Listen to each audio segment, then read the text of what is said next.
There's so many new beauty releases happening all the time, so we gathered some of the most hyped products to test for ourselves. I've never tried a Plouise product before, but I kept seeing this blush everywhere. It's the Cheek of It Liquid Blush. The formula is actually water-based, so it did blend into my skin really easily. I think maybe because it's water-based, it wasn't as pigmented as I expected it to be. I did add quite a bit more to build up the color, but I think it turned out pretty and it didn't move any of the product I already had on. Even though I liked the end result, I think I've tried better liquid blushes. This lipstick keeps selling out everywhere, but I finally got my hands on a couple shades. This is the Revlon Super Lustrous Glass Shine Lipstick. It's one of those lipsticks that kind of mimics a gloss, so you get this really pretty sheer wash of color and that high shine finish. These are beautiful and feel so good on the lips, so I totally get the hype. They actually remind me of the Hourglass Glossy Bombs, except these are like $20 cheaper.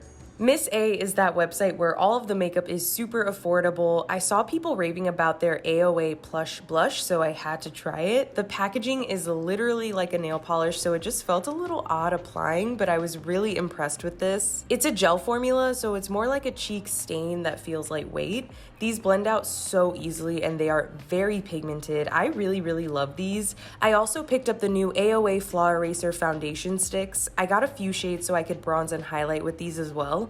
I got nervous about how these were gonna look on my skin when I was applying because they felt thick, but once I started blending it out with my brush and I picked up the extra product with my sponge, it was so much better. I wasn't expecting these to be so full coverage. It is more of a matte formula, but I don't think it made my skin look dry.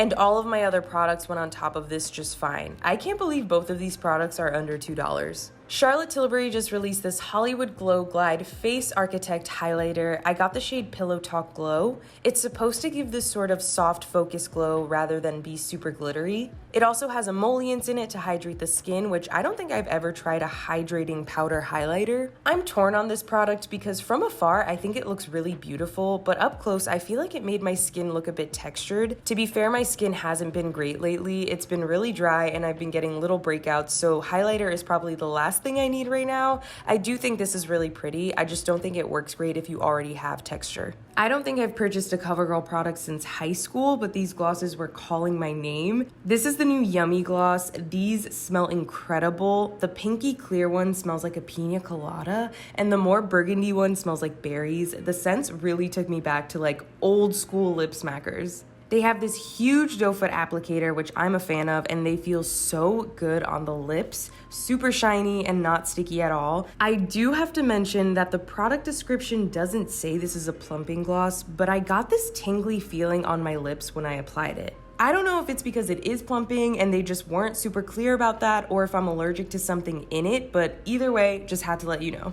Made by Mitchell released powder versions of its liquid blushers and bronzers. I'm not saying blush weird, that's just what they're called. I do have to say I'm not a fan of the packaging just because it's not an easy shape to store, but onto the actual products inside the packaging. The pigment on these is unreal. I tapped my brush off a lot and I still got full color payoff. This powder formula is still easy to blend though. It was easy to diffuse the color without it getting patchy or ruining my foundation. They just look really smooth on the skin. I love these. e.l.f. recently released a line of color correctors. I picked up the peach shade to brighten up my under eyes. This formula is really creamy and easy to work with. I was worried it was almost too peach when I was applying it, but my concealer blended on top of this really nicely. It actually did add some brightness, and you cannot beat that $4 price point. Makeup by Mario has finally released its long-awaited Surreal Skin Foundation. Looking at it in the bottle, it looked glittery, I think because there's mica in it. The formula itself feels slightly thick, but it did feel weightless once I applied it to my face. This covers a lot, like I couldn't see any of my discoloration or acne through this. I do think that this foundation did enhance my texture though. I mentioned in my last video that my skin hasn't been great lately, but I still do good skin prep before foundation. This just kind of highlighted those problem areas. I do think it worked well with all of my other products. I want to try this again once my skin texture gets a little better because the coverage is great, but I'm not 100% sold on this. This is the Kaleidos Mono Blush in Dream Walk. This kind of blue-based pink, almost lilac color has been so popular lately. I was worried that it would look weird on my skin tone, but I actually thought this was so pretty. This formula is so silky smooth, it blends out beautifully, and the pigment was on the softer side, but totally buildable and easy to work with. I like this color way more than I thought I would.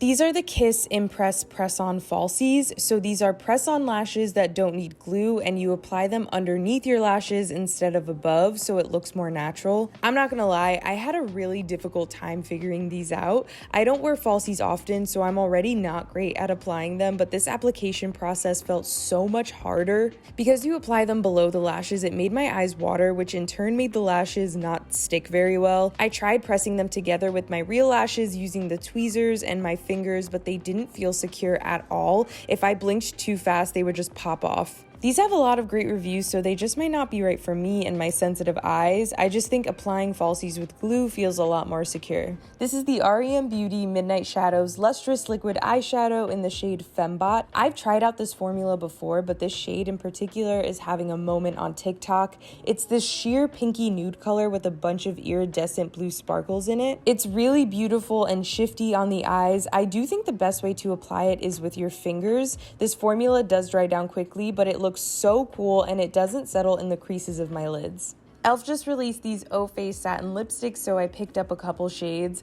I'm just gonna say it, these are incredible. They are so creamy and comfortable on the lips. They just glide on, and the pigment is unreal. Like, these are one swipe lipsticks for $9. They are a satin lipstick, so they do transfer, but they are so good. I've been really excited to try this Urban Decay Quickie 24-Hour Multi-Use Hydrating Full Coverage Concealer. It's huge and it has a brush attached on top. This shade was a little too dark for me, but I tried to make it work. I applied it in all the areas I normally apply concealer, and I usually like to wait a couple minutes before I blend it out, but this one dries down very fast. I did have a bit of trouble blending, but I was immediately impressed by the coverage this gives. I also think this brush is actually good, but I think the bristles are too short. I do think it's interesting that it's described as a hydrating concealer, because to me it leans more natural to matte, but this is a really good full coverage concealer. We have a new product from Rare Beauty. This is the Positive Light Under Eye Brightener. It has this metal applicator that's supposed to be cooling for the under eyes. I blended this out with my fingers and the coverage is definitely sheer, but I do think it brightened. I added a little more and it does build up nicely while still feeling weightless. I applied my concealer on top and it blended out just fine. I think this formula layers really well, and even though the brightening is on the more subtle side, I can definitely see a difference. This is the Dior Addict Lip Maximizer Plumping Gloss. This gloss looks so glittery and beautiful in every single video I've ever seen of it, but unfortunately, I didn't like it. The applicator is pretty small, especially by today's standards, but that's not my biggest issue with it. It's the glitter. The glitter in this feels gritty on the lips. Like, when I rub my lips together, I can feel all that glitter, and the plumping aspect was like non-existent. I saw and felt zero plumping. I wanted to love it because it looks pretty, but in my opinion, it's so not worth it. Let's talk about the L'Oreal Telescopic Lift Mascara. It has what they describe as a double hook bristle brush, which is supposed to give you an instant lift and volume. I asked my editor, Natalie, to show the full application process with no cuts so you can see how this mascara actually performs. I do really like how it makes my lashes look, but the brush is not my favorite. It picks up a ridiculous amount of product. Look how much product I scraped off the brush. I felt like I spent most of the time applying just trying to remove excess product so it wouldn't look clumpy. I also got the waterproof version, and I found this formula a lot easier to control. I think I prefer the waterproof version. I wouldn't say this mascara makes it look like I'm wearing falsies, but it definitely gives me a lot of length and lift, and I will keep using it.